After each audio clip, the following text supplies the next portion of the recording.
Welcome to another episode of Video Store Rejects. This is a podcast where we discuss directors' filmographies and our favorite film franchises.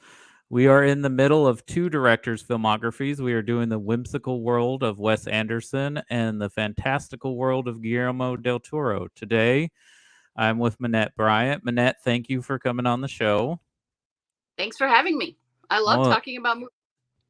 absolute pleasure. And I know you're a big cinephile movie fan, and the big reason I wanted you on the show is when we were doing a bracket of directors to discuss, you were a big supporter of getting Wes Anderson to win.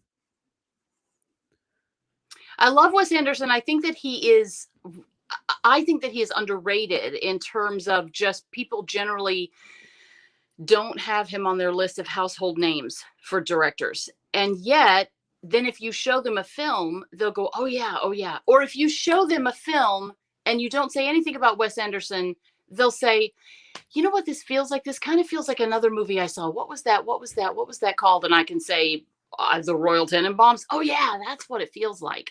And that's one of the things that I love about Anderson is that no matter what, if I drop into the middle of a film, like I was in the theater last weekend, 2 weekends ago, when they re-released The Outsiders. Did you see that by any chance? The full novel version of The Outsiders.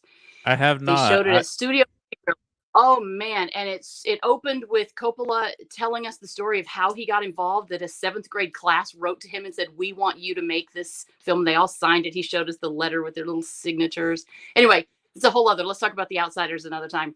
Um, but one of the trailers was for Wes Anderson's upcoming film, The French Dispatch. And as soon as it started, just the opening, couple of cut scenes, I was like, "Oh my gosh, this is a new Wes Anderson film." Is anybody in here as excited as I am about this? Of course, I'd come to see The Outsider, so there's like three other people in the theater. Um, the Wes Anderson, you can always tell it's a Wes Anderson film because it always has. He always has almost a cartoony feel, but that is a vehicle for showing us the foibles of humanity, but sort of in a non-threatening way. Like I can laugh about all of my own thinking errors and criminal tendencies and addiction issues. I can laugh about them because I'm watching someone else that doesn't look real do them. I'm a huge fan of the Fantastic Mr. Fox for that reason. That is so There's so much just raw human nature in that film, but because you're watching animals do it, you can step back and look at it objectively and laugh about it even while you are saying, "Yeah, that's same, I feel that." um but because it's not in my face with because of the cartoony nature, it gives you that freedom to look at it objectively. Sorry, now I'm tangenting. We're going to tangent a lot.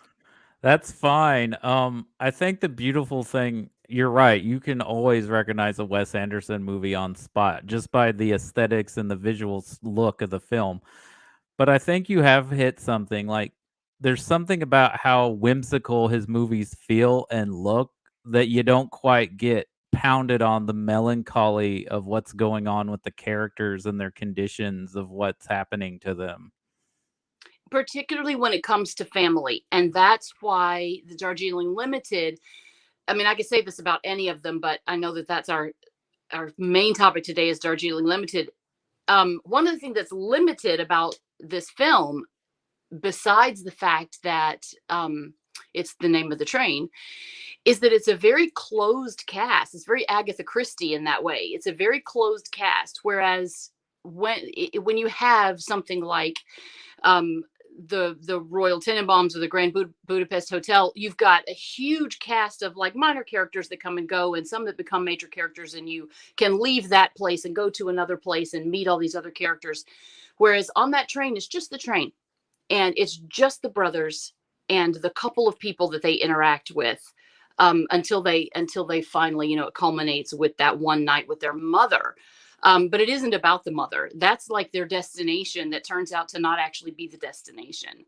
So the closed cast quality of this film is the thing that sets it apart, I think, from his other films. But Wes Anderson loves to go from room to room.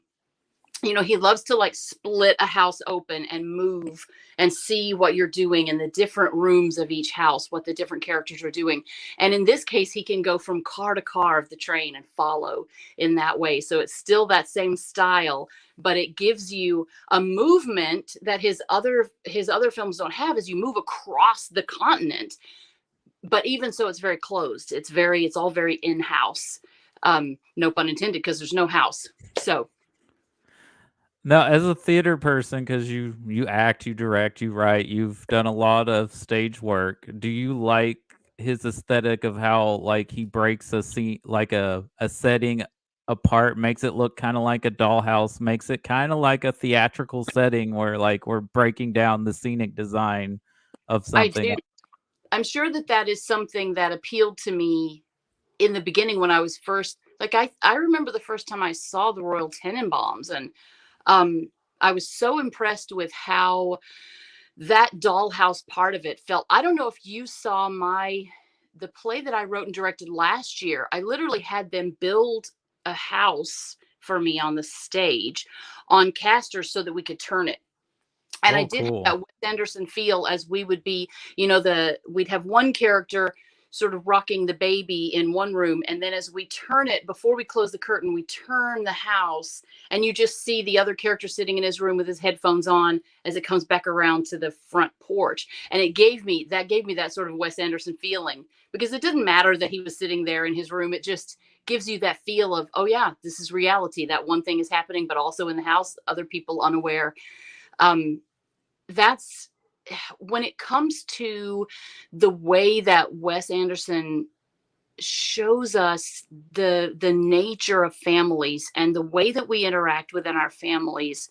That's where, I mean, that's his best thing. And in some of the movies, he's creating families where there wasn't one. He's creating a family out of people who are not blood relatives. In other families, in other films, he is bringing together families that have kind of scattered. That's the big thing in the Royal Tenenbaums. And but also that's the theme here in the Darjeeling Limited, is that he's brought together these three brothers who have become estranged due to an event that we don't understand until much later in the film, when unexpectedly we're given a flashback to the day of the father's funeral and sort of the beginning of the fight. And the beautiful thing I think about it is that we don't know what brought about the estrangement, and it doesn't even matter, because if you know families at all, this is just how it is. And that most of the time when we have lost touch with our family, it's hard to even remember why. We scatter. We live in a world where it's so easy to move across the country and just have your own life, and you say, yeah, we'll be in touch, call you next week, and then you don't, and then another week goes by, and then a month goes by, and then a year goes by, and you don't even remember why you've become estranged. But if you have siblings, and I have lots of siblings, it's easy to relate to that feeling of, we're glad to be together, but also please leave me alone. I need my own space. I need you to not tell me what to do. I know that you're older than me and that you used to be in charge, but you're not anymore. um Owen Wilson, Lord love him, is always Owen Wilson. Adrian Brody is a true character actor. He is different every time you see him. But Owen Wilson is always Owen Wilson, and that's one of the things that's immediately familiarly comfortable about this film, is that as soon as Owen Wilson comes in and takes over, even all bandaged up, and again, we don't even know why. We sort of pick this up, and his brothers don't immediately sit him down and say, oh my God, what happened, and why didn't you call us, and how can we help you? It just sort of organically, they just accept it. Oh yeah, he's fucked up his face. And then they'll, a little bit, he pulls his tooth out. Yeah, don't do that. Maybe say, excuse this, because that's gross.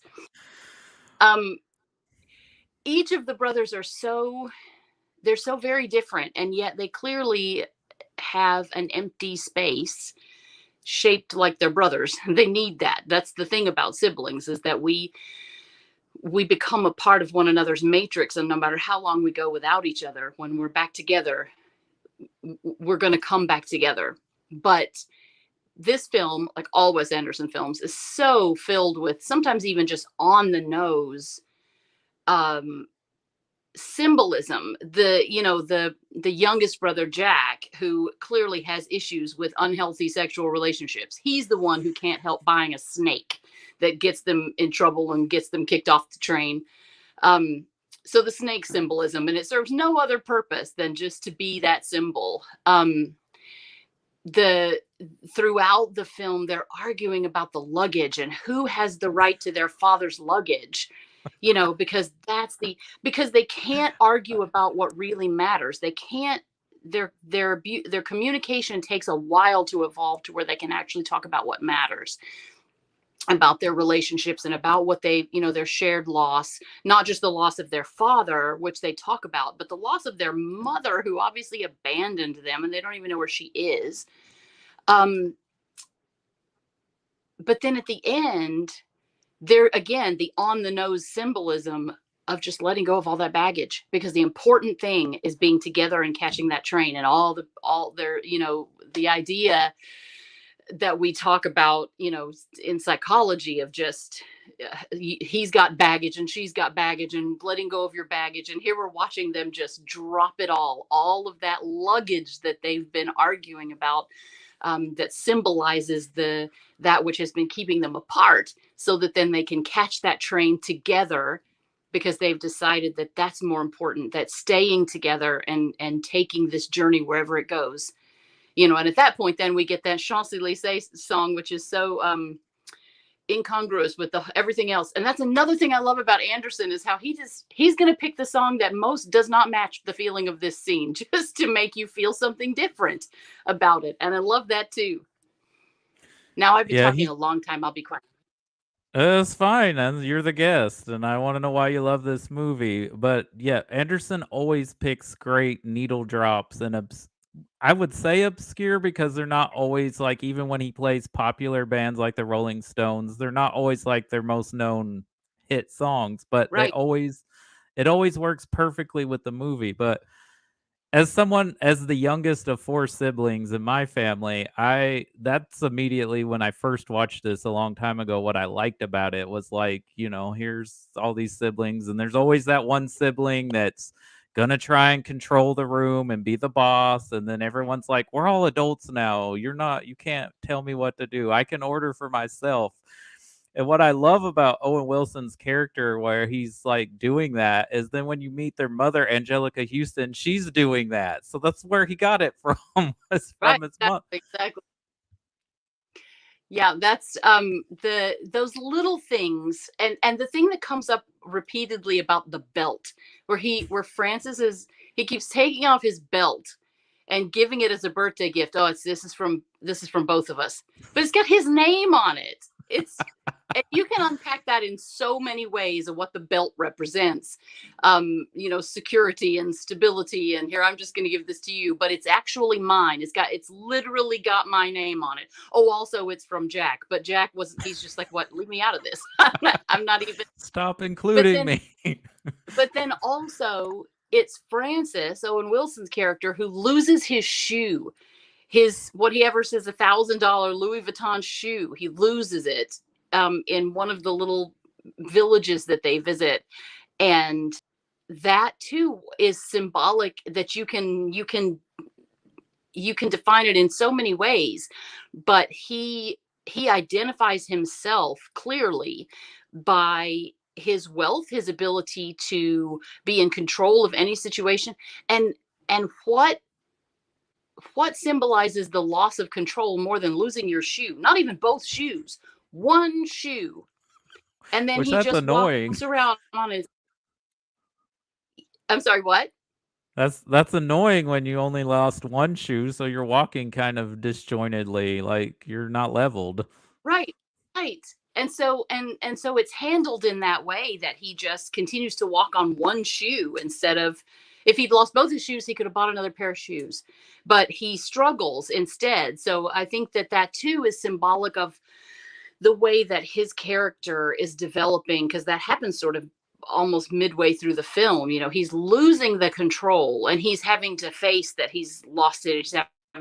his gait has to change. He has to interact with the world in a different, evolving way. And then when you get in, you get into the film, and you're on this journey with them, and you're getting to know the characters, and you're putting together the pieces of the backstory that they tell you. And then they're going to separate. They're calling this a failure. And then they have this scene, the scene in the village where they try to save the boys in the river is out of it's completely out of sync with the rest of the movie. It's shocking to the audience because it is real and raw and painful, whereas everything up to that point has just been kind of sarcastic, snarky, eye roll, I get it, I feel it. The whole movie could have been just like that, and we would have still learned what we learned about the brothers. But then there's this scene where these kids are falling in, and suddenly the three have to come together and make the decision to risk their own lives to save these children. And it's not like they stand and talk about it or anybody disagrees. Who they are comes into play right then as a team, and they dive in.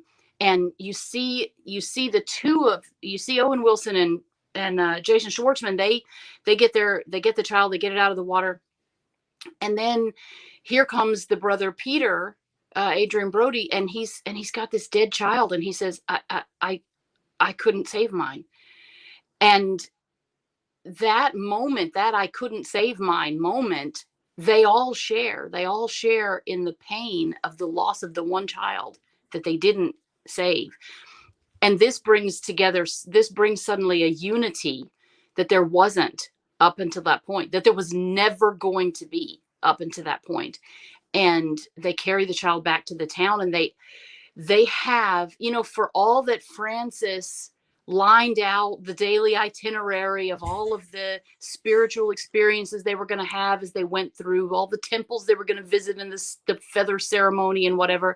This was the spiritual experience that actually wound up changing them, and it wasn't ever on the itinerary. And I think that too is an important message that Anderson is trying to get across, that it's never the things that we plan to experience in life that change us.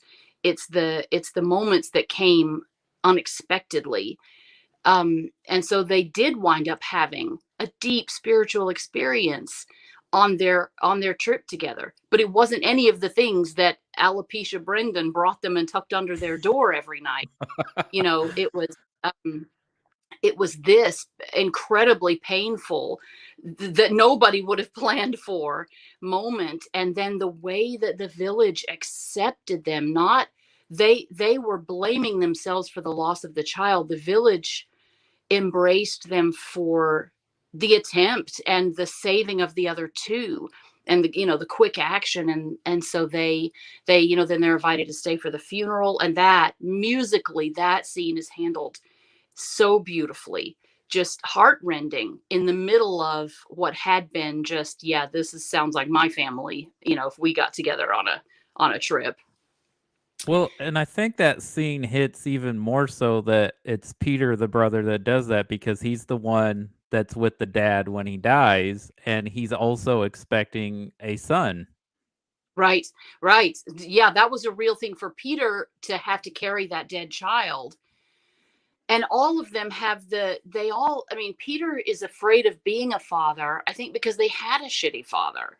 And yet, even when you have like an absent or a neglectful father, you still, the father is still the center of the family. And Peter doesn't think that he can do any better than his father did. And then in that moment of saving the child, he couldn't do it, but he knew that he put everything into it. And I think it changed the way that he felt about going home and being a father. He was obviously really grappling with that. Which that's a recurring theme in many of Wes Anderson's films, is a lack of the father figure, or not a very good father figure, or people afraid of becoming fathers because of their lack of having one. But you know what? It isn't just the fathers, it's mothers too. Yeah. And I think that the whole, we culturally, we tend to have the sitcom attitude of sort of the goofy father and the eye rolling keeping it together mother. But Wes Anderson tends to show flawed mothers, even deeply flawed mothers as well. She may still be a good mother, she may still be doing what she should for her children, but but on the side she has her, like in Moonrise Kingdom. The mom in that, she had issues of her own, but she was still focused on being a good mother, but she was 100% human. And that's that also hits us. I think about, my kids are all adult. My baby is going to be 18 here in just a few days, and I think about, if I hope they don't procreate, because I'm going to be a terrible grandmother, because I have so many things going on in my own life, and I'm still very self-centered, and I feel like, I raised you and I gave myself to you, and now if you have kids, that's on you. And my mother was a wonderful grandmother, so but I don't see myself being like that, and I think Wes Anderson shows mothers who have real lives, as well. And in this film, there's a lot of baggage they're carrying, literally and figuratively, about their father. And yet their perceived destination, at least that Frances perceives until the others find out, is to go and talk to their mother, like find a way to face her down and say, "Why did you leave us?" And they Mhm. really don't even talk about that until they get there. And then when they get there, she says, "Let's talk about this without words." And then there's that amazing scene where they just sit at the table and it just goes back and forth as they just look at each other, which was probably significantly more impactful for their relationship than if they had just sat there and argued about the whys. Yeah, and that's very much he captures that too, like, when a patriarchal or matriarchal person in the family dies, a lot of times that's what kinda breaks this family bond, and, like, people don't stay in touch anymore because that was the person that was keeping everyone involved Mhm, in everyone's lives, and Jack and Peter are very much going through their own emotional turmoil. Peter's coming to terms like, do I want to be a dad? I don't think I'll be a good dad. I don't and like even references like that he might get divorced from his wife, like that could happen, even though it seems like his wife is a very loving and understanding wife. And then of course Jack is going through his toxic problems with dating and then whatever poor Natalie Portman did to him, because there's the short film before this that kind of mhm. builds that up He will of not what. be going with her to Italy. And Francis, I guess, is not married. I guess he's doing well, so he kind of orchestrates this to try and get them together so they can go confront the mother, because he wants to know why didn't you go to dad's funeral. And Francis, there's a quintessential but almost throwaway line at the beginning, like when they first meet and they're sitting down at the table and he's just taking his tooth out. But out of nowhere he says, "Did I raise us?" Kind of. Like he recognizes what you just said about the when the patriarch and the matriarch are out of the picture, they sort of scatter. He wants to reestablish that he was the patriarch. Didn't I kind of raise us? Don't you think? Maybe then that we could be, and they really don't even respond to that. They just let that go. But that's a moment where you realize that Francis is trying to pull the family back together by rebuilding that center patriarchal feeling in himself, because he's the oldest brother and because he's the only one in that moment emotionally invested in this reunion. The other two are like, "What? He didn't even tell us what we're doing or where we're going, and now he's taken our passports and he's controlling what we eat and where we sleep, and this wasn't our this where we're going. This wasn't our decision." And they never do get that feather ceremony right.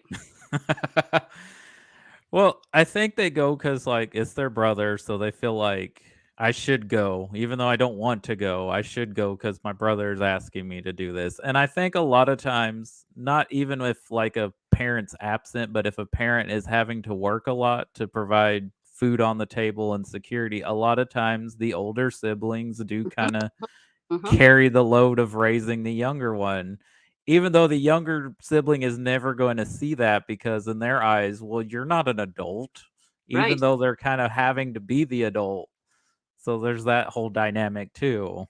Right. I am the oldest of my siblings, and I know that that built-in babysitter thing was always there. It was always, Minette, sit down, stop, put your book down, and go play with whatever is the new baby, or rock the baby. I mean, my mother was my youngest child. My youngest sibling was born when I was 17, so even all the way through high school, it's like, okay, fine, I'll do homework with this arm and jostle the baby with this arm. And there is that there is that natural dynamic. But what you said about the brothers coming because Francis brought them together. But I also think, and this is another thing that humans will do.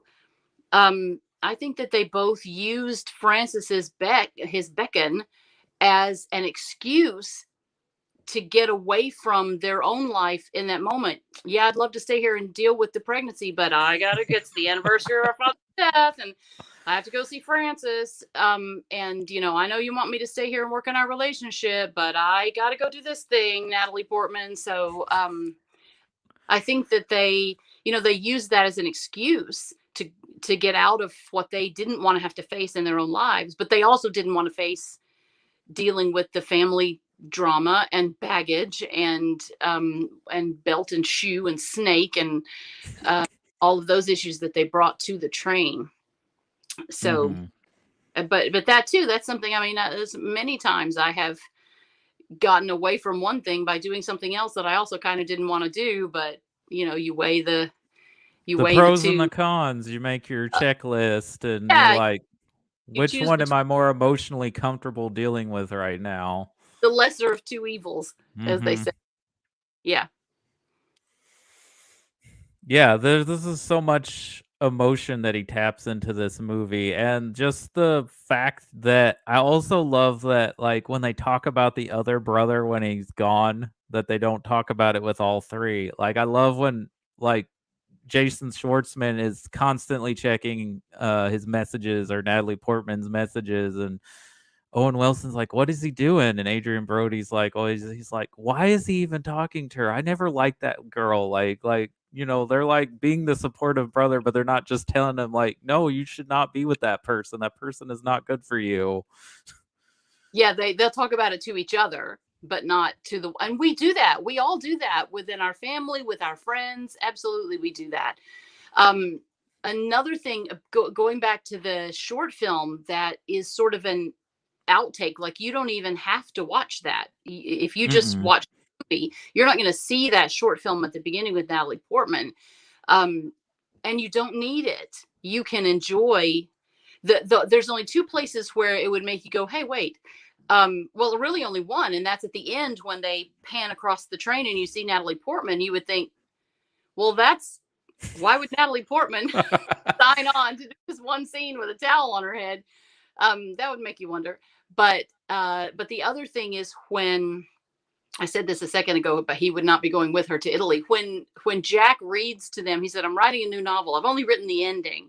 Here's the ending," and it ends with, it's just a little bit about how he feels about this girl, and the last line is, he would not be going with her to Italy. That stands just fine in the film, even if you don't know that, even if you haven't seen that short film where she is asking him to join her in Italy. And that's another thing about the film that, or really about all of Wes Anderson's movies that center on family, is that this is just how families talk to each other. And like, they don't even ask questions. And I think more especially men are more likely to just take a throwaway line like that and go, oh, yeah, okay, and keep going and not probe about it. Because I think men especially are taught culturally and also by their fathers that they don't really talk about how they feel, and they don't ask other people to tell them how they feel because it's uncomfortable. And so having three brothers who are very different, who obviously don't know each other very well, in a moment like that, or like you said about talking to each other about the third but not ever saying anything to the third. Um, I think that that's just the natural way that human nature works, and he captures it so well in an almost cartoon way. And yet, if I think about it, I'm guilty of all of those things, with my family and with family that isn't biologically related to me, but that we've always been together. So he's just so good at making fun of, but also bringing light to the reality of human nature. Yeah, everything that's going on, and then, them talking about Adrian Brody when he's gone, and, like, Adrian Brody's like, "Don't tell Francis," and I think the reason why there's a rift more so with them is because they're closer in age. Jack's the youngest, so it's a Mm, little more indifferent for him because they are a little bit older, so he doesn't have that rift as they do because 'cause they're probably closer in age. So Adrian Brody probably resents more of Francis trying to boss him around when he's like, "What? I'm 2 years younger than you or right, something." right.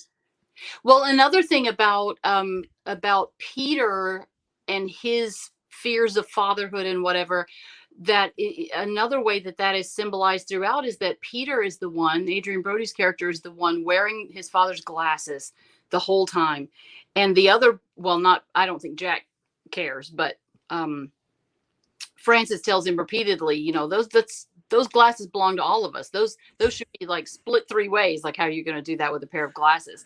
But the symbolism of Peter being the one who is about to be a father, trying to see through his father's eyes in that way, the symbolism of his wearing those glasses. Um, I think that's throughout the whole film. We see that he is still clutching those glasses, determined to try to see the world through the eyes of his father, which obviously that's not how it works, but that's the thing, that's the takeaway from that he is the one not just trying to figure out his father, but actually trying to see deeply through his eyes in that way, because he's looking at fatherhood himself. And that's a thing that is very true, and I hate it, and the more I get older, the more I see it. When a loved one dies, there's so many people that, like, start fighting over this person's possessions, like, they're trying to hold on to a piece of this person now that they're no longer with them. And I'm like, it always makes me sick, but it's very true because every time someone dies in a family, there's always someone that's like, "No, I like this more than you. You didn't care about this." And Yeah, yeah, yeah. That's hard, and that's, for each of us.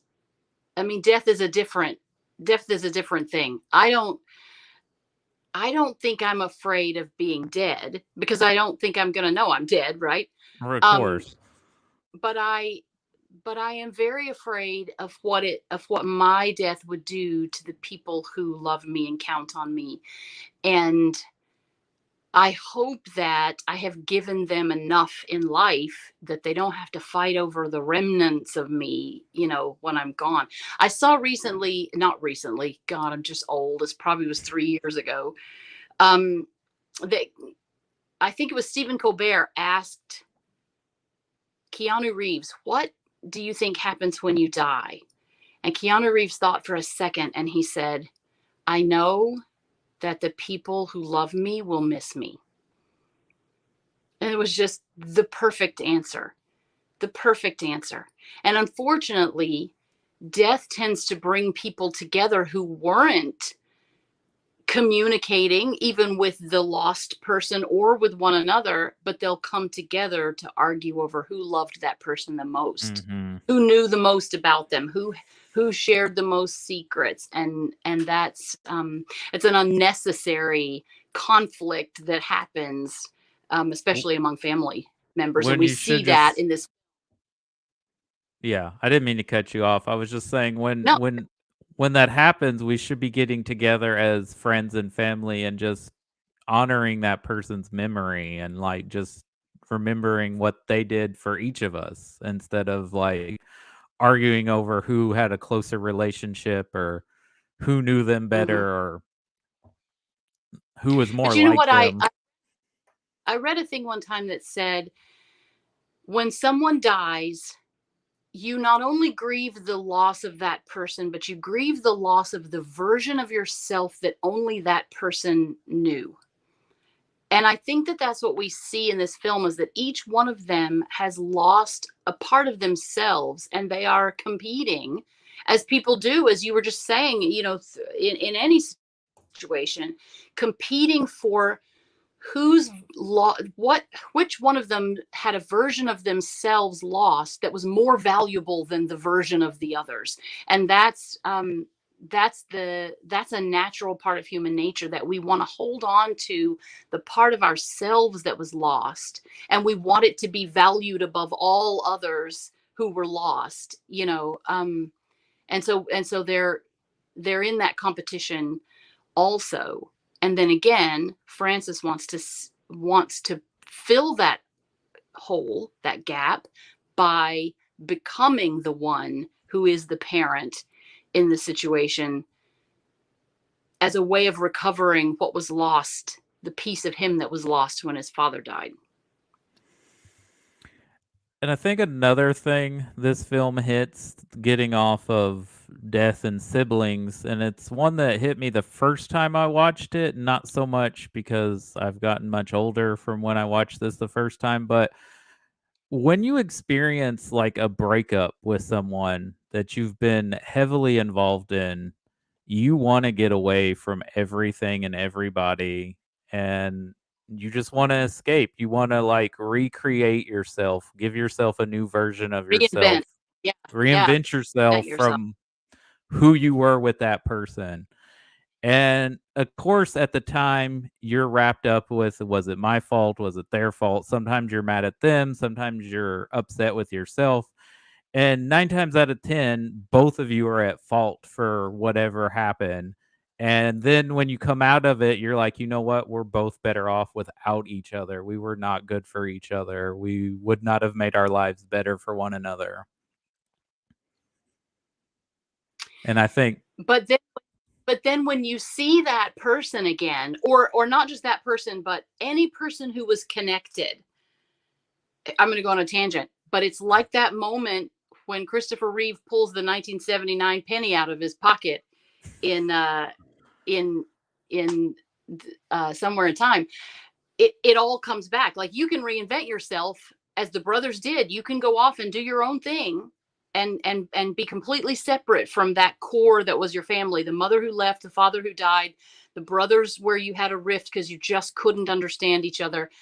But then when you pull that 1979 penny out of your pocket, it's Richard, and your whole life comes back. And it's painful, but they worked through it, and then at the end, all they want is to stay together. They work hard to let go of that baggage and to stay together.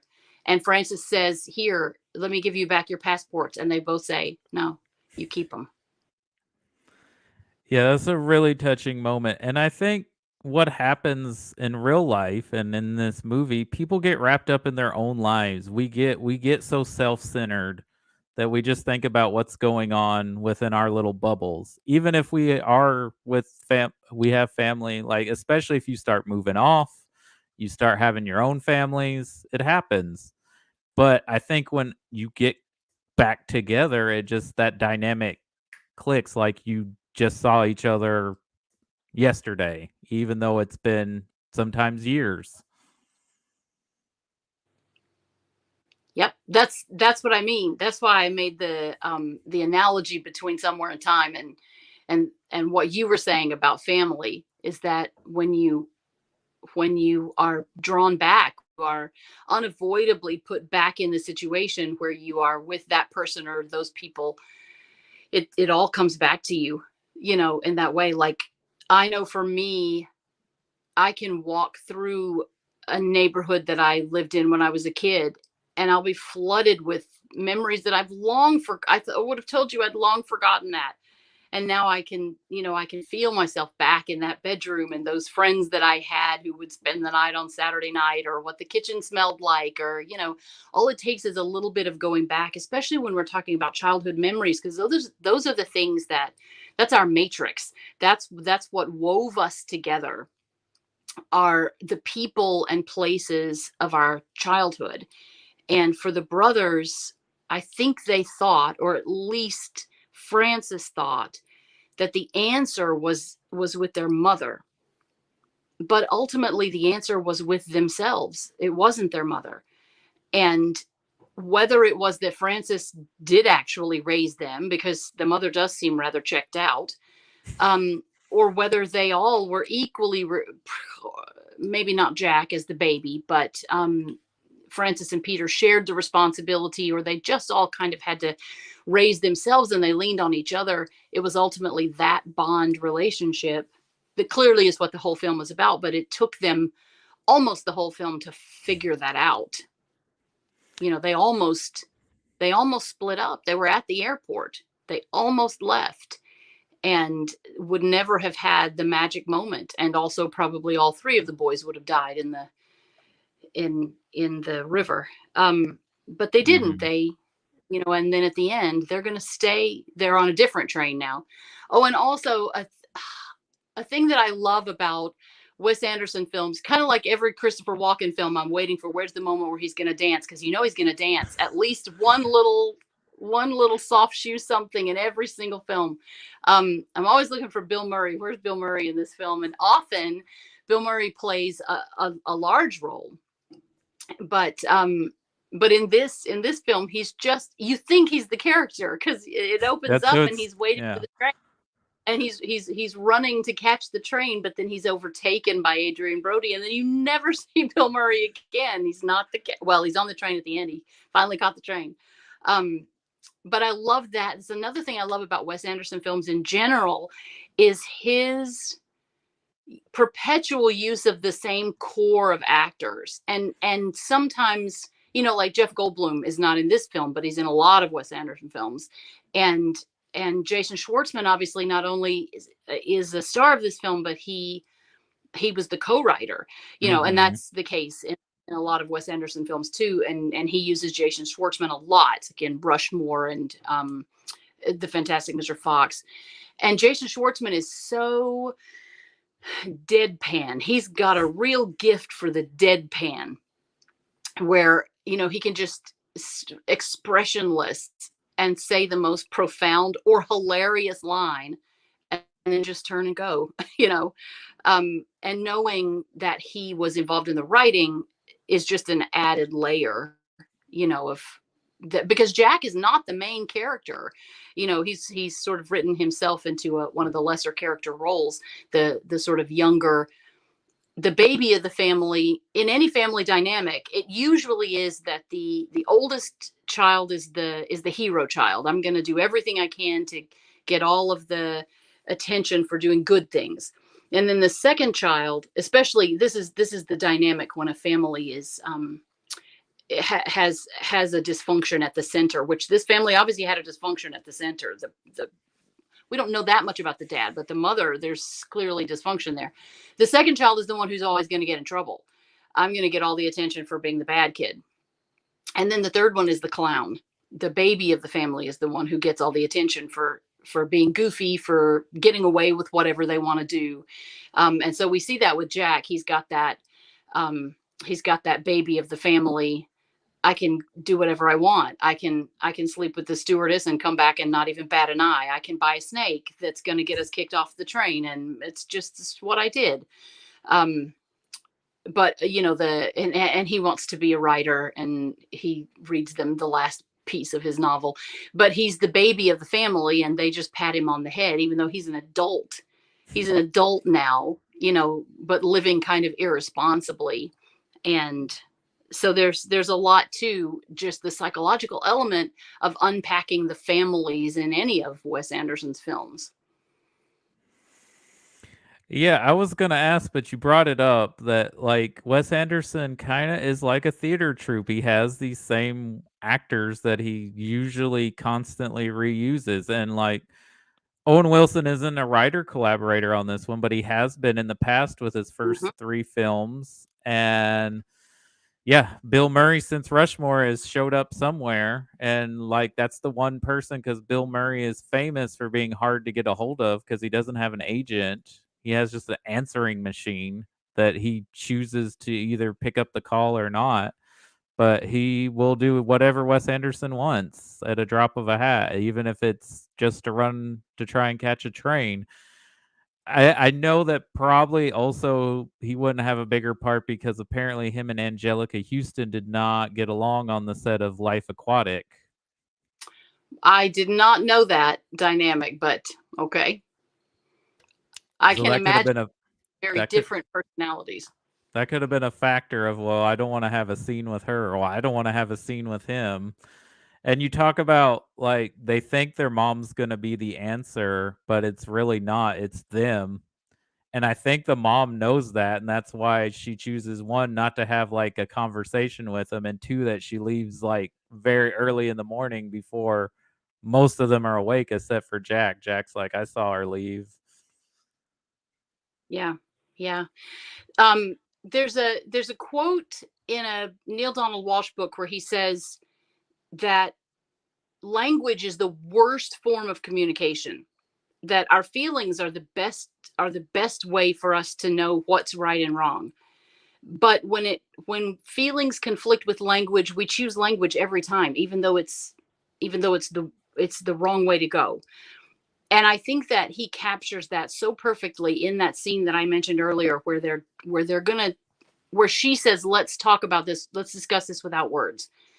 That they just sit there and look at each other, and each of them, in that sort of musical moment where the camera goes, pans around the table to the four of them, each of them are having their own thoughts and they're filling in their own gaps of what it is that they want to say or want to be heard. Whereas if they actually had a conversation, it would become accusatory and defensive and probably insulting and angry.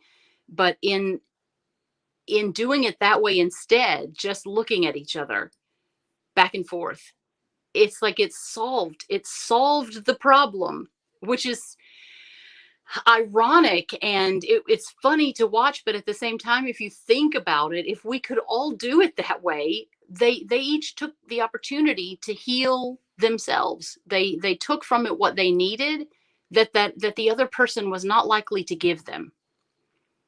So that was something to learn from. I've never had any success with that myself. Like if I said to my kids, "Let's discuss this without words," I'm not sure it'd go that well. But it's an interesting, unexpected, and it's a rich moment in the film. Yeah, I don't foresee that having much success with a lot of people because I think we as people feel like there can't be any dead air, there can't be any dead space. Somebody needs to be saying something. We've got to keep this conversation going. Like I had to say something even if I have no idea what I want to say to this person. I need to say something to make it less awkward. And sometimes talking makes the situation more awkward. Not sometimes. I think probably most of the time. But talking about family dynamics, this is the first, and bringing back you talking about going to see The Outsiders, which I think is interesting. I want to go get on a side topic here, but it's related to the film. Francis Ford Coppola, he's kind of gone back and done a lot of those, and that's interesting that he's doing that. I hope he does. Well, I think they did do that with Rumblefish, which I like that movie a lot too. The black and white film he did that's also based from the same writer. Hmm. But his son is a co-writer who's co-written on Hmm. a lot of Wes Anderson's films, and Jason Schwartzman is Francis Ford Coppola's nephew, I believe. I believe Tali Shear is his sister. They're related. You know what? Now that you say that, I do remember hearing that, but I wouldn't have pulled that out of my hat. No. So he has that connection with the Coppola family, which is like movie royalty in a lot of ways. Hmm. Hmm. Hmm. So the Outsiders film, Coppola, he has this opening scene where it's just him talking to the audience. He's like sitting in his yard. It's outdoors. It's very nice, and he shows us the letter from the seventh grade class that said, We've picked you to take this book that we love and turn it into a movie." And he tells the story that what he did is he originally filmed the whole novel, every scene in the novel, because he knew he was going to take it back. And he did the first screening. He sat with that seventh grade class and showed them the whole thing. And he knew he couldn't get away with leaving any of it out. But he also knew that it was going to be edited down for time. And so he cut a lot of it out and made the film that we all know. But now he's re-releasing the full version, the full novel version, which I assume will have that opening introduction that he did, once it's available for streaming. But it was just in the theaters for one weekend, and that was such a gift. And when I bought tickets to see The Outsiders, the full novel version, I had no idea what the full novel version meant. I was excited to see The Outsiders on the big screen. And when it starts with in The Outsiders, the movie has a lot of Gone with the Wind feel to it, because the Mhm. boys were reading Gone with the Wind. And so when the titles come across like Gone with the Wind and it says The Outsiders, and you start hearing Stevie Wonder singing "Stay Golden," I'm already in tears, because I'm 14 years old and I've got Pony Boy all over my bedroom wall, and but then to get to see all these extra scenes that I've never seen, things that are in the book, but they were never on the screen, and it was lovely. But yeah, the Coppola family has given us the most amazing collection and broad, varied collection of culture that has shaped who we are. I know that's absolutely true for me, but I think it's true for people who don't even know the name. We just we take a new turn with every film that we see, and people like Wes Anderson who continue to crank out material to give us a new angle, a new look, a new goal to reach. Um, and then when the greats start collaborating, that's when you really get the things that are timeless. And that's the thing that I think mostly about Wes Anderson, is that it's absolutely timeless. You can pick it up in any era, and what he has to say is still absolutely true. It has nothing to do with the technology. I mean, I'm a big sci-fi fan, and that's all about technology. And there's a lot of sci-fi that I love where we've already passed the technology that they had. But Wes Anderson's films are just timeless. You could lift them up anywhere and drop it into any other era, and the truths that he's telling remain true. Yeah, I think that's why I really like films like Grand Budapest and Moonrise, because they're sort of period pieces. Because I feel like Wes Anderson, even his modern films, feel like they're from a different era. Like that, what makes them timeless? Because you can't like pinpoint when this Hmm. movie was made, because he purposely does that with the visual aesthetics. And he has his love of everything being symmetrical. He has a nostalgia for the things probably that he grew up in, like card catalogs and things that we no longer use, stenography, and the things people don't use anymore because we have all this at our fingertips and it's all convenient for us now. Yeah, yeah. I had a moment. Oh, this has been a few years ago, where my daughter asked me if I would buy her some white fingernail polish, and I said, "You mean like liquid paper?" And she just looks at me blankly, and I was like, "Oh my god, you don't know what liquid paper is? I have failed as a mother." But yeah, we Well, used to paint fingernails with liquid paper, and then scrape it off with our thumbnail. But that's a part of culture that's gone. So, but we well, need, I mean, we need the filmmakers to keep us, to remind us. We need people to do that 70s show, and then we need that 80s show to be better than that 80s show was, because that didn't last long. well, we Um, got Stranger Things now. That's that's true. That's true, and that appeals to the audience that is the age of the kids who are living in that era that I lived in, and kids today. It's the idea of getting on your bike and riding all day, and your parents don't even know where you are. You're just supposed to be home by a certain time. Kids don't know that anymore. So it is good. It is good that we have things like Stranger Things to keep us rooted, put our screen down for a minute, and learn what life was like not that long ago. Yeah, I was just talking to Jessica yesterday in the car as because we're visiting with Jess today at her home. That's where I'm recording. Um, I was talking about, and it's not even that long ago, but it seems wild, as far as advances we got. I was like, I miss when like having to get on social media or the internet took effort. It wasn't like just right here on your phone all the time. Like you had to take time out of your day. Okay, I'm gonna get on the internet right now and Log into AOL and listen to the long sound and hope that it hope that it reach a place where you go, wait, has this been too long? Is it too long now? Do I need to start over? I can't tell. That Yeah, song, that AOL logon song that we would all hear in our voice. yeah. But did you know that that's talking about Coppola?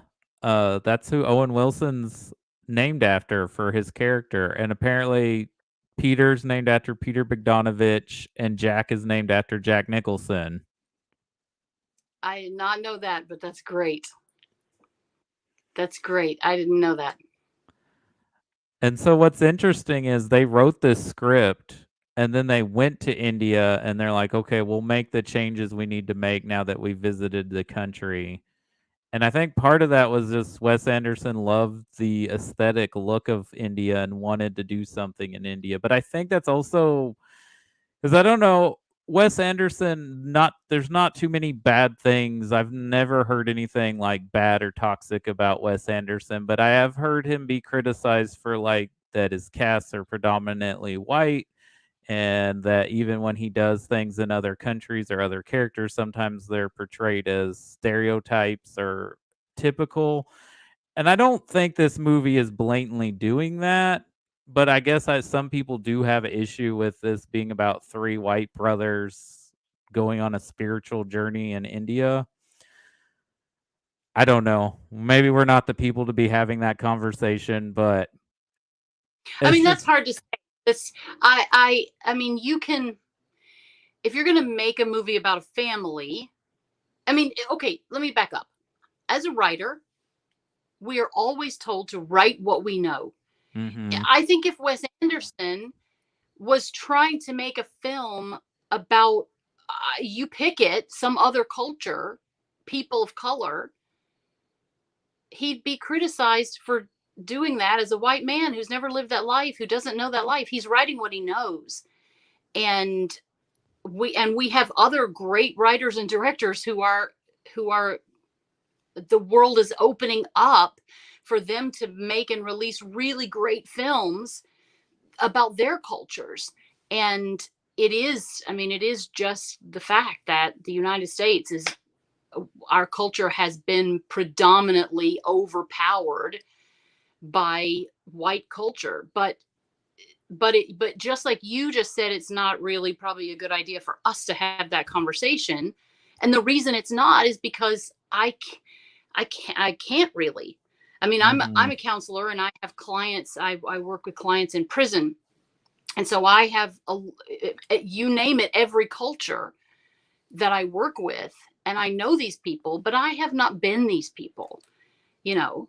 And for me to try to say, here's what I know, and to present something as a writer that is a culture not my own culture, no matter how much I've studied it, it's not going to, I would be rightly criticized for doing that. So I don't, I mean, I know what you're saying, and I know, I mean, I know about hashtag Oscars too white and whatever, and I can agree with all of that, but I don't think um, that it is the burden of any one white director to change that within what he's writing, because I think he would then be rightly criticized for getting it wrong.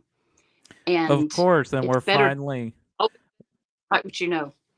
exactly, and I think we're finally getting to a position where these artists, directors, and writers can bring that to the table now. They're getting the opportunity that they weren't even getting 10, 15 years ago.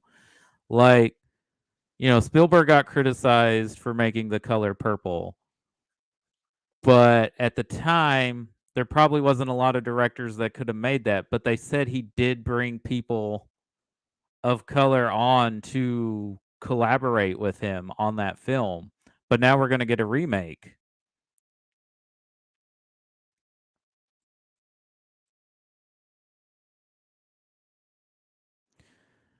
Uh, I lost Manette, but if she gets back in the room, we'll kind of wrap up. But yeah, I think we had a really deep conversation about the themes of this movie, and I think it makes it. There you are. There you are. You're back. Sorry, No, I it's am. I okay. am. I had to. I assume that that happens to other people. But I live kind of in the forest, and my internet is always, you never know. It depends on how many other people around here are using it, Right. and so that, anyway, I was kind of losing you anyway, so I'm glad we can go back. You were saying about that, um, the table is more open now for. I missed a lot of what you said, but you said something about somebody was criticized for making the color purple. Anyway, go from there. Well, I was gonna say Spielberg has been criticized for making that film, which is, God, almost 40 years ago. But I was saying at the Mm-hmm. time there wasn't as many artists of color that were getting the opportunity to make films like that. But he purposely made sure that there were people there on the set that had more expertise, knowledge, experience that he didn't have, and he's acknowledged that now, and he said that, like, "I was just trying to remake this movie because it was a big book, and it was popular, and it needed to be represented." But now they're remaking it, and I'm sure that it's going to have, people of color more heavily involved than the original film did, and that's as I was I did not saying, know they were remaking it. I'll have to look that up too. But I also can't imagine them improving on that, especially that cast Whoopi with Oprah Goldberg, Winfrey Danny Glover. and Danny Glover. Yeah, I that think they're was. doing the musical version. Oh, okay. Yeah, Well, so that that'd be better. And I haven't seen that either, so that'll be good when I get to. Um, yeah. So just back to the idea of Wes Anderson. I mean, I think that that's one of the reasons, though, that he also dabbles so heavily in cartoons like the Fantastic Mr. Fox and Dog Island. Did you see Dog Island? yeah, I mean, Um, that's a movie tailor-made for me. It's stop motion animation with dogs, right. and it's heavily inspired by the films of Akira Kurosawa, so, yeah. But it's also still very much about family dynamic and relationships and the way that we play it close to the chest and mistakes that we make because we have a hard time trusting, and um but also the thrill, as in every Wes Anderson film, of identifying, there's my old friend, there's the voice that I know. Oh wait, oh my god, who's that voice? And then halfway through the movie you go, oh okay, now I see it. Or you give up and you Google it, and then you kick yourself, because if you just listened a little longer you would have figured it out without having to be told. So you already answered one of the questions I usually ask when I get a guest for a particular film. You've gone into great detail of why you really like this movie. So, before we get kind of like into the end of it and ranking, what was your first Wes Anderson? Were you like there from the beginning with Bottle Rocket, or did you kind of stumble onto him with maybe No, Rushmore I or stumbled. Royal Tenenbaums? It was, so I was on a cruise ship, with my ex-husband, and it was my first time to ever go on a cruise. And now I don't know if you cruise. We love to do that because it's a wonderful sort of contained vacation. Everything is there on the ship, and you pay one price, and you don't have to figure anything else out. But on like, if you go on a Carnival cruise or a Princess cruise or a Celebrity cruise, the cruise ships are really flat.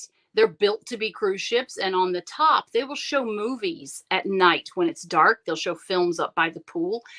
But my very first cruise, and this was many years ago, was on a ship this was a Norwegian cruise line, and it had been a transatlantic passenger ship. And then Norwegian bought it and outfitted it to be a cruise ship. And so instead of that flat bottom floating hotel, it had the deep curve bottom like the Titanic. And so when it was choppy waters, which it is a lot when you're cruising, it would actually just rock and roll like this. And I had to be on medication the whole time, which made me both sleepy and but not throwing up. Um, but my it was kind of it was stressful because we just didn't feel well the whole trip. And we were also just not a good pair, and we were arguing, and I don't remember what we argued about, but I didn't want to see him. The rest, I was like, you do your thing and I'll do my thing.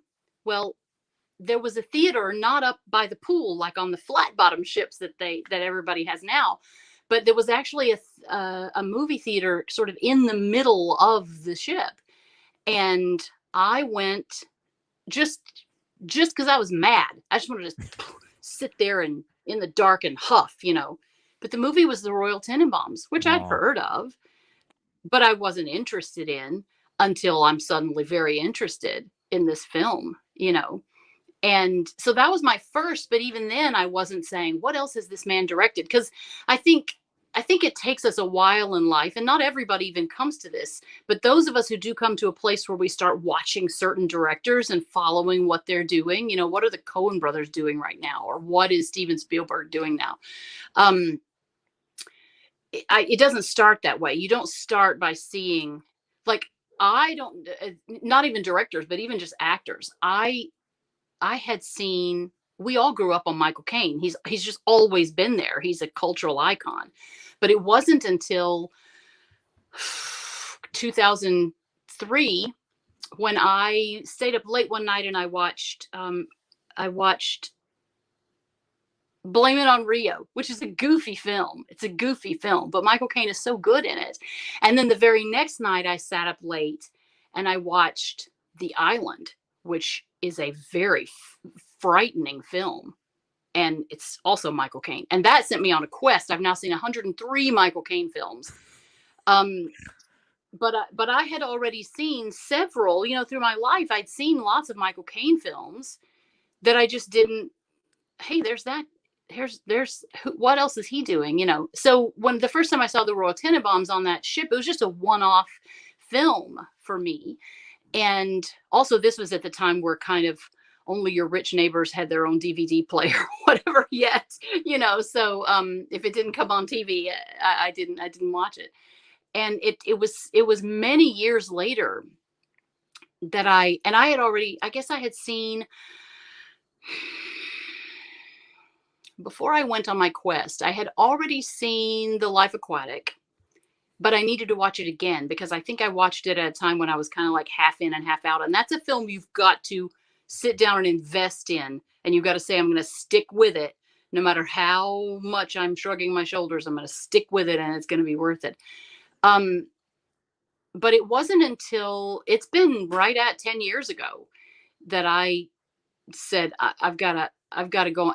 Because I discovered the Fantastic Mr. Fox. And that's when I said, no, I've got to see all of these films. And then I went back and rewatched Rushmore. And I've probably seen the Royal Tenenbaums 20 times because I've got to show it to everybody. But I've got to make them, I've got to like tape them to their chair and hold, you know, open their eye. Don't turn to me and start talking about something in your life. Watch this movie. Every single moment of this movie is rich, and you've got to, and that bothers me. And then I don't want to talk to those people anymore, and they're going to have to invite me on a train across India before we're going to have a good conversation. that's my favorite But one yeah, of so his. about 10 years ago, your favorite Uh, is the Royal Tenenbaums. Yeah. mm-hmm. Yeah, And and it's hard for me to say. I am with Wes Anderson the way that I am with Jane Austen. Whatever I'm watching at the moment is my favorite until I watch the other one, and then that's my favorite. well, I've equated him to like the Coen brothers or like Tarantino. He's like a genre himself. And Hmm. and you're either into what he's doing or you're not. There's not Right. like you're not wishy-washy on a Wes Anderson movie. You're either into it or you're like, this is not for me. This is not my bag at all. But you know, that's something I discovered with classic Steve Martin films. When I was in college, I had one of my best friends was from Australia, and one of my best friends was from South Africa, and we would get together for movie night, and I would try to show them like All of Me or The Jerk, you know, these movies that I thought were just the most hilarious, and it doesn't translate outside of American humor. um and that I was so disappointed. Like, there's something wrong with these people. And I'm sure they thought there was something wrong with me, but I understand that culturally, Steve Martin doesn't necessarily cross the line. What's funny to us isn't necessarily funny. And Wes Anderson is aimed at a very specific type of thinker. And he can create, I think that his films can draw someone in and make them that type of thinker. But some people are just never going, it's just not their thing. But I would say that there are other, I mean, I'm going to get really personal here. This is a really, really personal and painful admission, but I do not get the Lord of the Rings. I don't get it. And I have tried so hard, and I don't, and I've tried to read the books, and I've tried to watch the films. When they came out with the films, I was like, now I will finally get it. And I just don't. I don't know what it is, because I love fantasy of all kinds, and I love sci-fi of all kinds, and I love world making, and I just don't. It's like there's something broken inside of me, and no matter how much someone loves me and wants to help me understand, I don't. And so I can use that as my example of, or my ability to forgive people who don't get Wes Anderson, or who don't get Steve Martin, or Michael Caine films, or whatever it is that I love that they don't, that they're just not, or Star Trek in general. You can't make somebody be a Star Trek fan. You can lead a horse to water, and sometimes they take a drink. Well, it's all subjective at the end of the day. The stuff that you love or I love, someone else is totally gonna either not get it or hate it. And there could be something somebody loves, and I'm like, I don't, why do you like this so much? And I've got to a point where, and maybe that's a good sign of getting older. I don't get upset if I don't like something anymore. I just say that wasn't for me. That I Yeah, didn't like it. It's not for me, but if clerks. you if you got something out of it, that's good. I'm glad that you enjoyed it, that it did something for you, but and that's the only negative thing I'm going to say is like it just wasn't for me. Yeah, that's. I was just thinking about, because my brother loves the Clerks, and all of those movies that come after Clerks, and I mean, I get it, I understand it. I don't need to see it again, But I'm also that way with Tarantino, and I know that puts me outside of my friend group. And so, Well, just because, I no, mean, go ahead. I like his movies, but I don't think I would like him as a person. Like what he does, like how he presents himself, I would find him annoying, and like he's done some things that are a little cringy, but for whatever reason, when it's on the screen, it's like, well, you are talented, like you are doing something Right? interesting. But like I don't think Yeah. so when people say they don't like Tarantino, I'm like, I get it. It's not it's an acquired taste. It's not for everybody. It's not a dislike. It's not a dislike. It's like, I can sit and watch Django Unchained, for instance. I thought was really good, and it's got a lot of things that I felt like were a gift to those of us who get it. But I kind of don't need to see it again. I'm glad I saw Pulp Fiction, but I don't need to see it again. And that's the difference with, like, a Wes Anderson film that I can watch over and over and over, and keep it on my DVR so that it's an old friend in the background while I'm doing whatever I'm doing.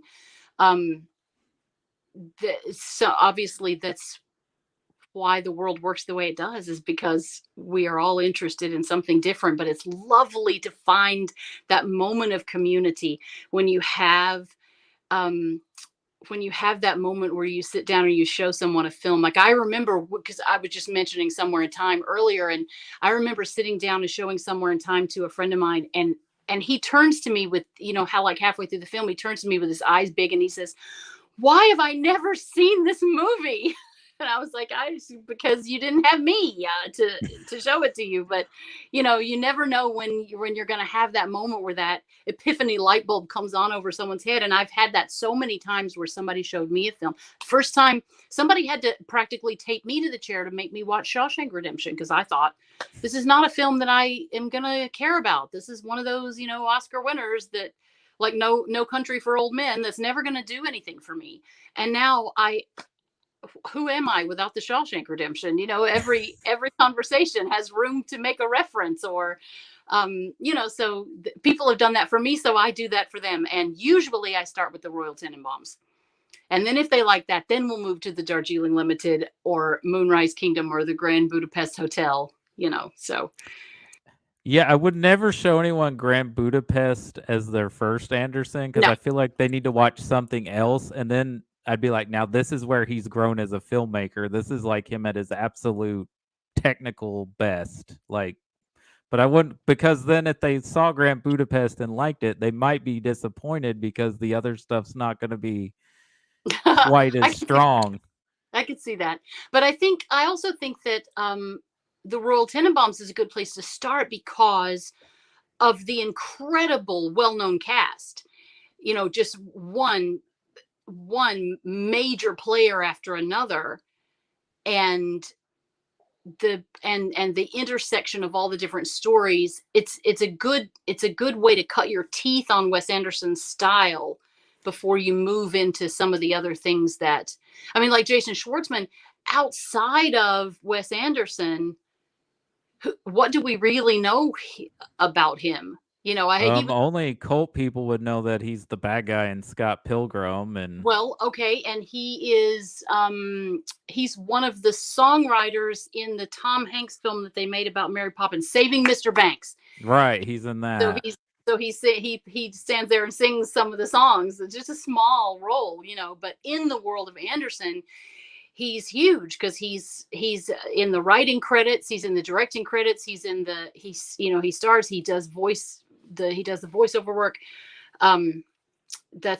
He's a big name, so that's just part of the culture, you know of those of us who get into and get excited about every time Anderson releases a new film, whatever it is.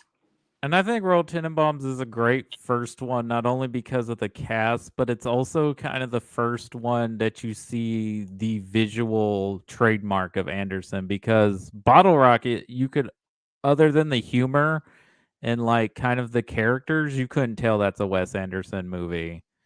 And there's a little bit of it in Rushmore, but at the it's not quite there in the visuals yet that it is with Tenenbaums. As far as like, oh, that's a Wes Anderson movie. Right.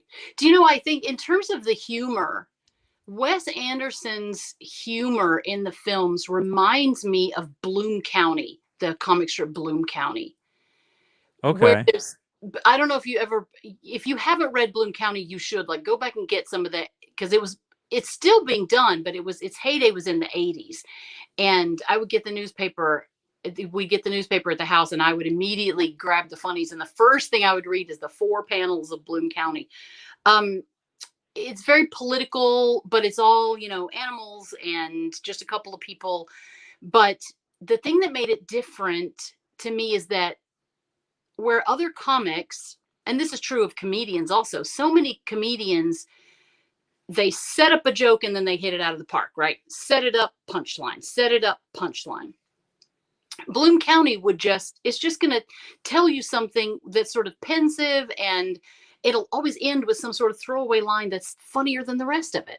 And it didn't, it was outside of that classic comic strip format. And Anderson is the same way. That this is that thing when I duct tape somebody to their chair.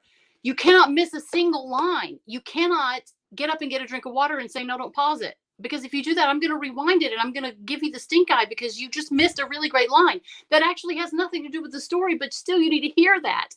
And that's what makes it so funny, is that it's not trying to be funny, which makes it funnier than the stuff that does set it up, punchline, set it up, punchline. I had a guest on for our Bottle Rocket episode, and I didn't know this. Well, I knew that Anderson and Owen Wilson went to UT together, and that's how they met. And I know Mhm. they're all from Texas. Anderson's from Houston. The Wilson brothers are from Dallas. Apparently, Owen and Luke Wilson's dad worked for the PBS affiliate in Dallas.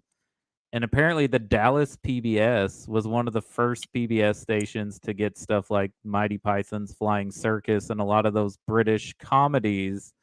And I feel like there's a little bit of that dry wit humor that we get from British comedy that's in Anderson's films. That's a good point. That's a good point because it definitely is not the normal way that you expect an American comedy to go. And that is also why, like I was saying before about, you know, those classic Steve Martin movies don't cross the pond well.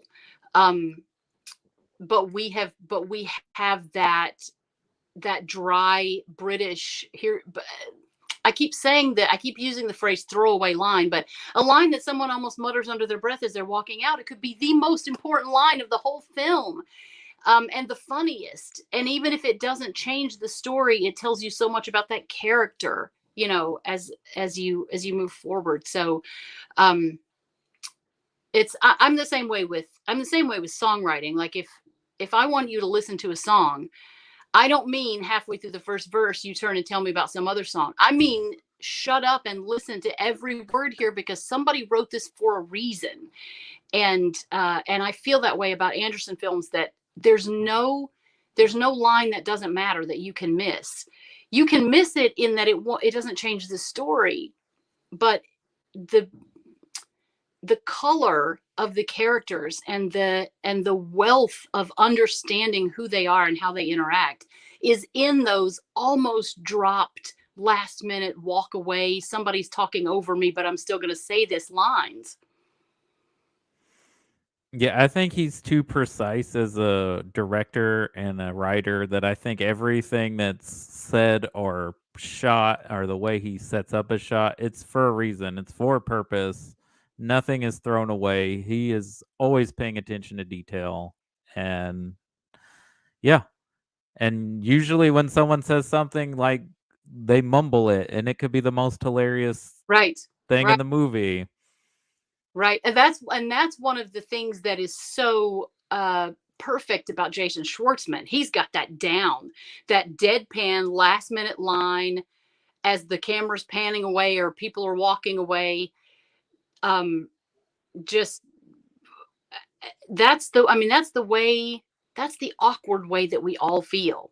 Like, okay, I had this one more thing to say, but fine, bye. And that's portrayed so well, and maybe because he's so often on the writing team, that's why the other characters get to have that also. I guess there's something we should bring up that I think happened after the film release, but it is kind of, I guess, art imitating life because in the film, Owen Wilson has been in a motorcycle accident, and then we don't find out till later that he purposely wrecked his motorcycle, and that's why he's all bandaged up. But I want to say that around the time this film came out, that he had tried to kill himself, In a and like, car. yeah, Yeah, I do remember about that, and I think about that every time. Like, he hosted Saturday Night Live, the first SNL of this season, and I'm a huge SNL junkie, so I was very excited. I was excited for the first episode, but I was excited that it was Owen Wilson. And every time I see him, I think about, because I only just heard a little, and I think at the time I wanted it to not be true. I wanted it to be the kind of gossip, clickbait, fake news. And this was kind of a long time ago when we did not. I certainly wasn't a smartphone person back then. I'm sure I still had a flip phone with no connection to the internet. Um, but I think about that every time I see him, because there's so many people that we know who smile their way through life, who bring joy and humor and help and love, and then you don't find out until it's too late that there was something dark and difficult that they were dealing with, that they either didn't have help with, or didn't ask for help, or specifically didn't want anyone to know that they needed help. And I hadn't thought about the timeline of that matching up with this film and his character in the film, but um, that's painful to think about. Thanks for mm-hmm. bringing us down. We were doing really well. Oh, I'm sorry. It was just something I thought of, Yeah. and I was like, yeah, that did kind of happen. And I know I don't think he's necessarily considered a comedian even though he's done a lot of comedic parts, but there is a lot of sadness and, like, that kinda darkness in a lot of comedians, like, people automatically assume funny people are funny all the time. Like, famously, apparently, James Caan was disappointed in Will Ferrell during they made Elf because he's like, "Well, you're not funny." Was like, well, it's not like a light switch, they have to Right. get energized and get to that place, and, that's gotta put a lot of energy out of you to, like especially, like, people like Jim Carrey and Robin Williams when they're all that manic energy, that's Right. gotta. Well, and that's a thing that they say about Steve Martin also is that he is off screen. He is very private. He's very deep thinking. He's quiet, but then the camera comes on and he can be whatever that funny character. But then when the camera goes off, he goes back to and that's people say you can no matter how much time you spend working with him on a film you're going to come away not knowing him any better than you did. Not that I'll ever be in a film with Steve Martin. He doesn't return my calls, but I've never seen All of Me, but I hear that, like, that's one of his best performances. very good. You should watch it. Broadly available. Yeah, it is good but also because it pairs him with Lily Tomlin, and Lily Tomlin is I mean I saw Lily Tomlin film. She's in her 70s and she just made another film and she's wonderful. And so you Mhm. put the two of them together and that's really great. And The Man with Two Brains also, I put those two together. All of Me and The Man with Two Brains, I kind of think of them as being made in the sort of the same era of Steve I think Martin. they were. I think they're, like, a year or 2 Yeah, apart. back to back. So and that's, like, his heyday right there, like, the Right. '80s. Like, he was, But like, don't one. don't make the mistake of trying to show it to your best friend from South Africa because she's not going to get it. You're going to be very So, one last tangent before we kinda finish up with the film and Wes Anderson, and I'm only bringing it up because it's you, and I know you're such a huge fan, and I just saw this in the news. I heard Michael Caine is retiring. you watch within a year he's going to have voiced another cartoon character. He can't stop. He can't stop. He's going to do something. He has worked his whole life. You know what? Michael Caine I've seen more Michael Caine films than Michael Caine has because he says that he never saw Jaws 4 and I've seen it like 6 times.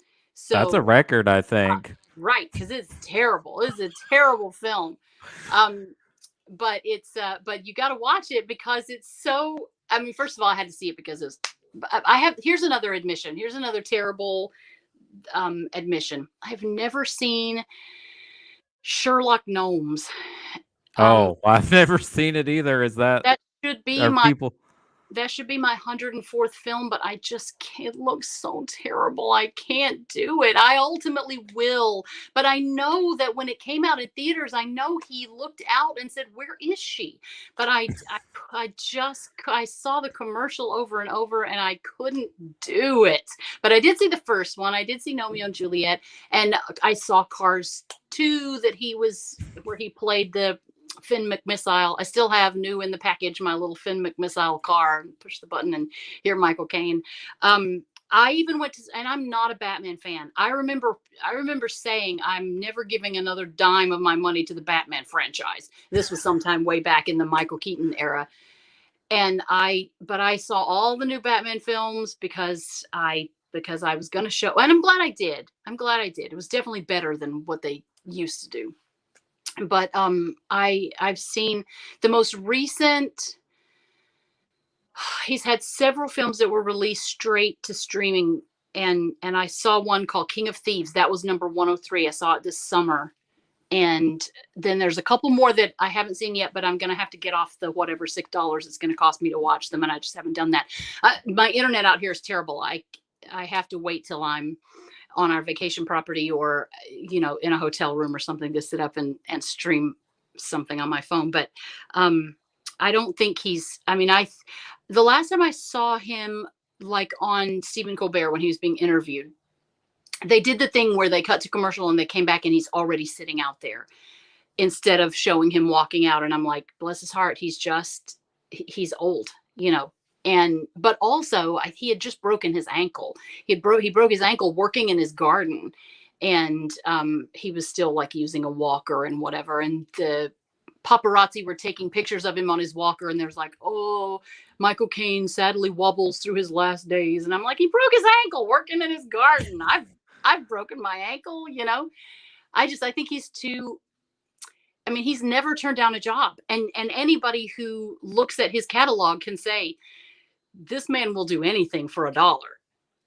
I mean, he's got some really, really bad films, Well, but I think he famously said it was a job. He's like, "I bought a house with that movie. I bought my exactly mother a house with that that's what movie." he said. People can joke about how bad Jaws 4 is, but you should come see the garden that it paid for. That's lovely. That's why, you know, and he missed getting his Oscar because he was on location doing Jaws 4. So, but I've seen it repeatedly, so I know I've seen more of his films than he has. And there's one that was never released. It went to a film festival and it was shut down by the producer. They like went into some kind of legal battle, and the movie was it's like it's absolutely unavailable. So I'll never be able to say I've seen them all because I'll never be able to see that one um, from back in the 80s, I guess. But I have been very faithful, and I've gone all the way back to, I mean, some of his early films I didn't care for, but I watched them. And he did a lot of Cold World spy kind of movies that are not my thing, but I watched them.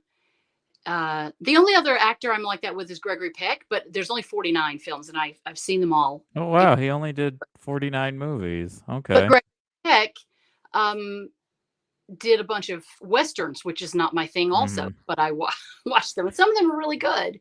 Well, You you know, gotta love then that his is it his grandson? His grandson is Spock now. yes, yes, and I can see how that's gonna work. That's gonna work very well. So, but yeah, no, I don't believe. I mean, I believe that Michael Caine has decided he is not going to get up and get dressed and do makeup and do a live action film at his age. But we just put William Shatner in space, and he's 90. So Yep. I think within a year we're going to see Michael Caine as voicing some cartoon character or Well, narrating something. well, then I guess if Christopher Nolan needs you to see his next movie, he's gonna have to get a voice role for Michael Caine to come back and do it. Pretty much, pretty much. But you never know. Somebody might duct tape me to a chair and make me watch something that I wouldn't have otherwise, and then I'll like it. So you already mentioned you're excited about The French Dispatch, which is coming out next weekend. Hmm. And it's going to be like it's a vignette type of storytelling where it's based off of Anderson's kind of the New Yorker magazine and some other magazines of that style of writing. Hmm. Yeah, What? I love that kind of thing because usually it ties them all together at the end. And there are a lot of films like that where you think you're watching all these separate stories and until you realize how it all comes together. And that's what I'm expecting, but I don't know. But I don't want to be spoiled. So if you know more than that, don't tell me No, I because wouldn't dare do that to you. I I hate want to go in spoilers. absolutely fresh. Now, I don't give people warnings on these type of conversations for films because they're older movies, and I'm like, if you haven't Right. seen it, go watch it first. Right. But for newer stuff, I definitely am like, of course, don't spoil it for someone who hasn't seen it yet. Give them a chance. That's another thing with social media. Like things get spoiled Right. immediately. Right. So I stay away when there's a movie I'm looking forward to. I stay away from reading any reviews or reading anybody's take on what they expect based on what they already know because I want to go in there and have that black box sensory deprivation experience where it's just me and the film and we come to know each other just from a brand new perspective, and I love that. I think that's how movies are supposed to be watched. Yeah, I wish trailers would go back to the older days of the 90s and 80s where they just gave you a tease of what the movie was about. Like you didn't really know hardly much of what the movie was about. You just got they're doing this and this person's in it and it's by this person and it's coming out and then that's all you need to know. Yeah, yeah. Yeah, But instead of putting all the good stuff in the trailer. he's already working on his next movie, which is called Asteroid City, and it's gonna have Tom Hanks in it. Tom Hanks is joining Wes Anderson's cast. Well, all right. I'll allow it. I mean, he's got a lot of the familiar faces: Bill Murray, Tilda Swinton, Jeffrey Wright, who's done 2 or 3 films with him now. I think Adrian Brody's in it. I believe Margot Robbie's gonna be in it too, which she hasn't worked with him before either, so Okay, that's fun. he's got a new one out. Now, we got a lot this conversation got deeper than I thought it ever was gonna be for this movie, and I think that enriched the film for me, and I think, I'm glad it didn't go exactly because I think a lot of people consider this maybe his weakest movie, but then again, when I did a ranking of this, I was like, it's like trying to pick your favorite flavor of ice cream when you say your favorite Wes Anderson movie. Like, they're all good. It's just kind of which ones do you like watching Right. more than the Or others. what's going on in your life in the moment. There's sometimes when mint chocolate chip is more effective than rum raisin. And depending on, because Wes Anderson is so focused on families, you're going to be drawn to the one that feels more like your family. That's natural human nature. We when we see ourselves in something, we're going to be more attracted to that. But if I are you asking for me to rank it like? Oh, here's the thing. I'm not gonna ask you to rank it among the 9 or 10 films he's done. So I tried to come up with a series of rankings particularly for the director. So if you absolutely love this movie and because Wes Anderson is someone who's all about matching, being symmetrical and everything, we call that I give that rating what did I call it? Is a great ensemble. It's a great ensemble if you love this movie. If you enjoy it, you find it entertaining, you like it, but it's not one of your favorites, it's a nice attire. You're wearing nice attire. If it's a little obscure, if you think it's only for fans or people who would like this sort of thing, it's not something you could just recommend to anybody. It's a deep dive. If it doesn't quite come together, if it didn't quite work, I say style over substance because sometimes he gets accused of like it's more pretty than what the story's trying to say. And then if it absolutely fails, it's a failure. It didn't work. It's a beautiful failure. Beautiful failure. No, I think this is a great ensemble. And I think even though given all of the options, I would probably show someone the Royal Tenenbaums first. If I didn't have that, or in certain circumstances where I want to have a richer conversation, this would be a great starter for people to watch Wes Anderson. Um, because it does step outside of the dollhouse, and it does have the closed cast. And I know when you say great ensemble, you're kind of using an analogy for fashion, but also but this is true of all Wes Anderson, such an ensemble cast. Mhm. Everybody just a major player, majorly playing against one another.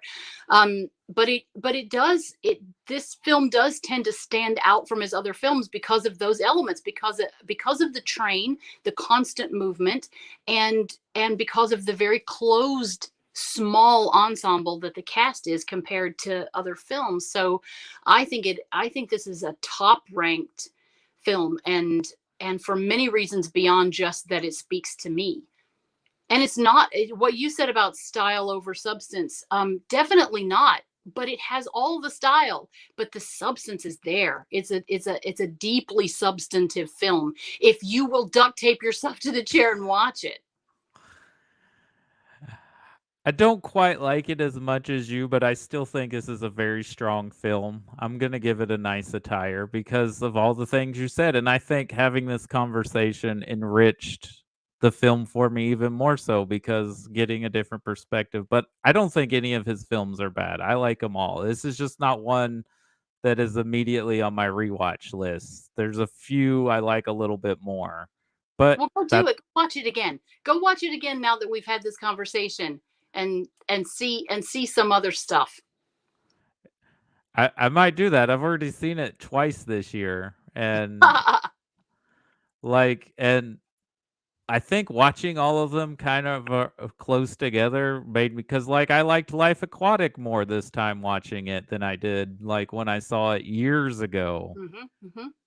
And like I embraced more because I'm like, for that one, I'm like, if people don't like Wes Anderson, they're definitely not gonna like that movie because that could be like the most Wes Anderson movie. But like, yeah, there's something in all these that you can get out of, and they're funny, they're heartfelt, and like that funeral scene, like that actor that plays that little boy's dad, I forget his name. He's no longer with us, and I think this was his first American film, but just the acting he does without speaking is incredible.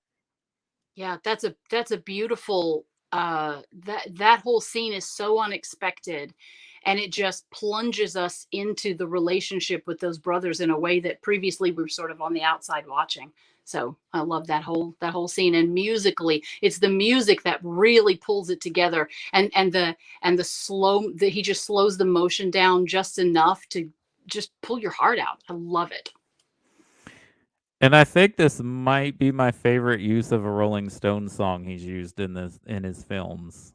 Yeah, I This think there's one. like 4 Kinks songs and the Rolling Stones, but my favorite is at the end when they play that Champs-Élysées, and I don't even know what any of that means, although I did look it up. But just that perfect feeling, the train's rolling, the credits are rolling, and that completely French song that doesn't go with anything is that's iconic to me. Well, thank you so much for coming on the show, and thank you for enriching a movie that I think some people might have missed out on, or kind of don't think about it when they think about Wes Anderson films because of all the other films that are in his catalog. But thank you for like recognizing that this film does have something to say, and just as good as any of the other films. Yeah, you're welcome. I'm glad. I don't have that many opportunities to just sit and spend an hour and 42 minutes talking about a movie that I love. So great. Thank you. And I don't know if you have anything you want to plug, or if you have social media where if people want to follow, if you want to plug that. If not, it's okay. But if you do you have anything you want to plug? Yeah, I have a Facebook page called The Scribblings of Minetter Bryant, and that's where I post every time I have a new book published, or like I've got a book signing tomorrow in St. Augustine. And but that and that's it's I'm not terribly active there, but if if you come and like the page, then anytime there's something new happening, it'll be there. And I should be more active there. What's wrong with me? Really? That's okay. And I'll have a question to ask after we stop being live and recording. But if you don't have I'll just ask before we leave. But Jessica and Jess say hello, Hi. Hi to both and of them. I will tell them that you said hello back. And again, enjoy the rest of your weekend. And if you're driving to St. Augustine tomorrow, be safe. And Yeah, I hope thanks. that's a good experience for you. Yeah, that's always fun. That's always fun. Even if, I mean, sometimes there's 5 people and sometimes there's 25 people. And in any situation where I can sit and talk with people about our life experiences and how they, because generally people who come to book signings are book lovers. And so it's always great Hmm. conversation. That's my, so, all right. Thank you. Well, thank you. And we'll be back November 6th with Daniel Sanchez to talk the fantastic Mr. Fox on the show. And then we're going to be talking a double feature with Guillermo del Toro. We're going to be doing Hellboy and Pan's Labyrinth next weekend. And then if you guys are watching our late night shows, we're going to talk about the new Halloween movie because we just talked about the 78 and 2018 one for spooky season. And you can catch all these shows on our YouTube page, our Facebook page, and our Twitter page. Everybody stay safe and enjoy the rest of your weekend.